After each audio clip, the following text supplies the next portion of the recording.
बीड लोकसभेचा रणसंग्राम अंतर्गत आज आपण माजलगाव विधानसभा मतदारसंघाचा आढावा घेणार आहोत। माजलगाव विधानसभा मतदारसंघ कायम स्थिरपणे कोणाच्याही ताब्यात राहिलेला नाही, सतत परिवर्तन या मतदारसंघामध्ये राहिलेलं आहे। दरवेळी आमदार बदलीची प्रक्रिया येथील मतदारांनी निभावलेली आहे।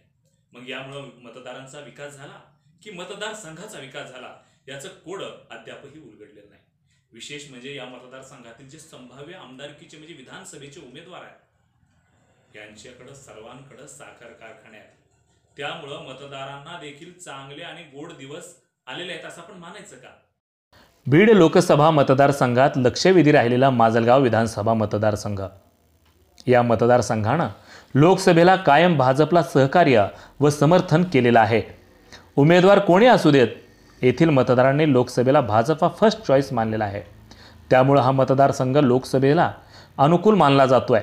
विधानसभेला परिस्थिती वेगळी असू शकते, परंतु आज आपण रणसंग्राम लोकसभेचा घेत असताना माजलगाव विधानसभा मतदारसंघाची परिस्थिती जाणून घेणार आहोत।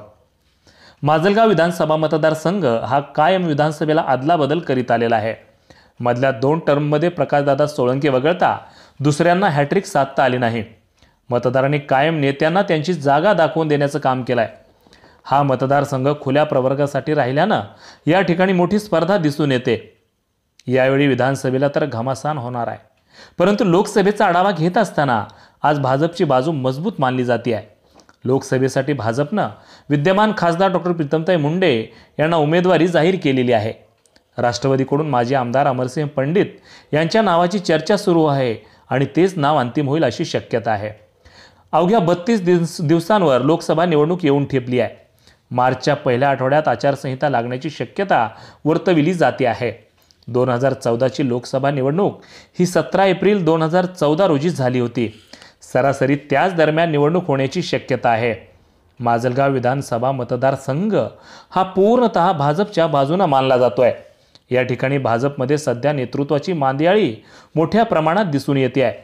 अनेकांना विधानसभा निवडणुकीची आस आणि उमेदवारीची अपेक्षा आहे। त्यामुळे सर्व नेटून कामाला लागतील अशी शक्यता वर्तविली जाते आहे। राष्ट्रवादीकडून एकमेव माजी मंत्री प्रकाशदादा सोळंके हे खिंड लढत आहेत। भाजपकडे नेत्यांची कमी नाही, ज्यामध्ये प्रामुख्याने विद्यमान आमदार आर.टी. देशमुख, अंबाजोगाई सहकारी साखर कारखान्याचे चेअरमन रमेशराव आडसकर, छत्रपती सहकारी साखर कारखान्याचे चेअरमन मोहनराव जगताप, नगराध्यक्ष सहाल चाऊस, ज्येष्ठ नेते बाबुराव पोटभरे, त्यासोबतच वडवणी येथील माजी आमदार केशवराव आंधळे, ज्येष्ठ नेते राजभाऊ मुंडे, धारूर येथील नगराध्यक्ष डॉक्टर स्वरूपसिंह हजारी, उदयसिंह दीक्षित आदी मान्यवर नेते व कार्यकर्ते भाजपच्या बाजूने आहेत। विशेष म्हणजे जिल्हा परिषद निवडणुकीत भाजपनं माजलगाव तालुक्यात पराभवाचं तोंड पाहिलेलं आहे। या मतदारसंघात माजलगाव, धारूर, वडवणी तालुक्यांचा समावेश आहे। या 3ही तालुक्यातील नगर परिषदा प्रामुख्याने भाजपच्या ताब्यात आहेत।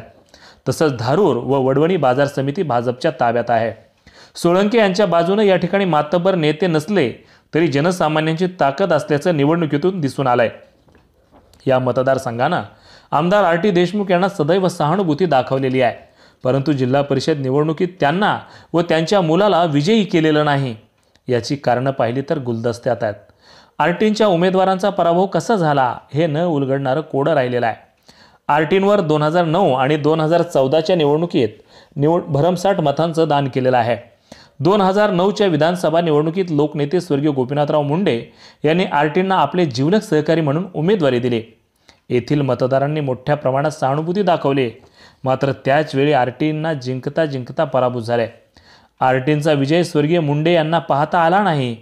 2009च्या निवडणुकीत प्रकाशदादा सोळंके यांना 86,943 एवढी मतं तर आर.टी. देशमुख यांना 79,034 एवढी मतं मिळाली।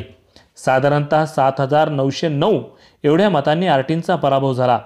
राष्ट्रवादीची सर्व यंत्रणा त्यावेळी कामाला लागली होती, परंतु स्वर्गीय गोपीनाथराव मुंडे यांच्या प्रेमामुळे मतांचं दान भरभरून मिळालं। त्यानंतर 2014च्या विधानसभा निवडणुकीत लोकनेत्यांचा अपघाती मृत्यू झाला आणि मोठ्या प्रमाणात सहानुभूती आर.टींना मिळाली, ज्यामध्ये 2009च्या विधानसभा निवडणुकीचा वचपा काढण्यात आला। 2014च्या विधानसभा निवडणुकीत आमदार आर.टी. देशमुख यांना 1,12,497 मतं तर प्रकाशदादा सोळंके यांना 78,252 एवढी मतं मिळाली। साधारणतः 37,245 मतांनी आरटी विजयी झाले. सुरुवातीची 2 वर्ष आरटींचा परफॉर्मन्स जबरदस्त राहिला. मधल्या 2 वर्षात जनसामान्यांना मदतीचा ओघ आणि जनसंपर्क कमी झाल्याचं चित्र आहे. म्हणून जिल्हा परिषद व पंचायत समिती निवडणुकीत आरटींना समर्थकांना पराभवाचं तोंड पाहावं लागलं आहे. सध्या हा मतदारसंघ बीड लोकसभेसाठी अनुकूल मानला जातो आहे. या ठिकाणी खासदार डॉक्टर प्रीतमताई मुंडे यांनी विकास कामासाठी मोठ्या प्रमाणात निधी दिलेला आहे. त्यासोबतच पालकमंत्री नामदार पंकजाताई मुंडे यांनी राज्य सरकारच्या वतीनं शहर विकासासाठी आणि तालुक्यातील अनेक प्रकल्पांसाठी मदत निधी दिलेला आहे. हा मतदारसंघ लोकसभेसाठी वन साईड मानला जातो आहे.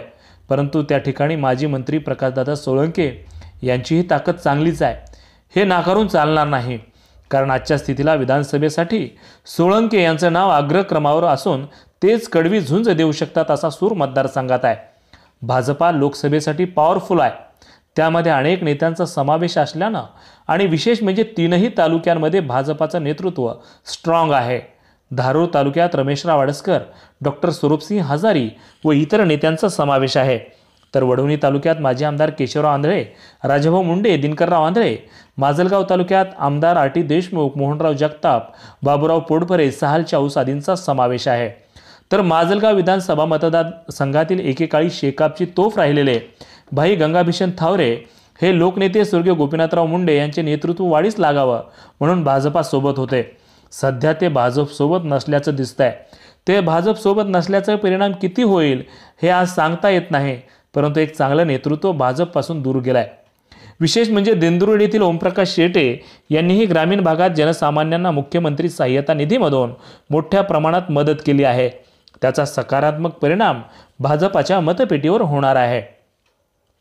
भाजपानं विकास कामे मोठ्या प्रमाणात केलेली आहेत, ज्याचा परिणाम मतपेटीतून बाहेर येईल. शिवाय लोकसभेसाठी हा मतदारसंघ स्ट्रॉंग मानला जातोय हे वास्तव आहे. कारण पूर्ण खिंड लढवण्याची जबाबदारी एकमेव सोळंके यांच्या भोवती आहे. शिवाय त्यांना सोमनाथ बडे व काही नेत्यांचा समावेश आहे.